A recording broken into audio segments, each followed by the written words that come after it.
Salut jeune pousse, c'est Tom le jardinier. On se retrouve aujourd'hui au potager pour te donner toutes mes astuces qu'il y a à faire avant de partir en vacances. Mon premier conseil, c'est déjà de te dire qu'il ne faut pas agir déjà 15 jours avant. Il faut que tu évites de semer et de planter, car tes plantations et tes semis auront besoin de beaucoup de soins pendant la période où tu es absent.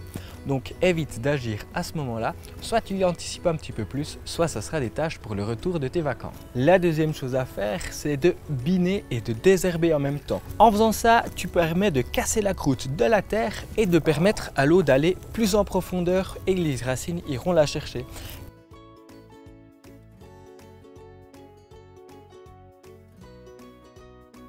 J'en profite pour te dire de pailler aussi. Ajoute au moins 10 cm de paillage, comme ça la terre ne sera plus en contact avec les rayons du soleil, donc moins d'évaporation. Ce désherbage te permet de limiter la concurrence entre des herbes que tu ne vas pas manger et tes légumes, donc ils pourront devenir plus gros. Fais aussi un tour dans le potager et récolte tous les légumes qui ne peuvent pas attendre. Les haricots, les courgettes, les tomates, les poivrons, les aubergines. Fais par exemple des bocaux avec de la ratatouille pour ton retour par exemple, t'es quitte de faire les courses.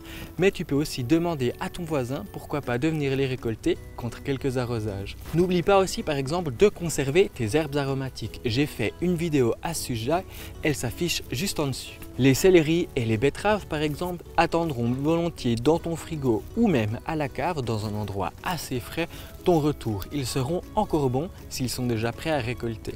Les choux, les carottes et les poireaux, même s'ils sont prêts à être récoltés, peuvent attendre jusqu'à 15 jours encore sans grand problème que tu rentres de vacances avant de les consommer, ils seront tout frais. N'hésite pas non plus une dizaine de jours avant ton départ de faire une inspection générale.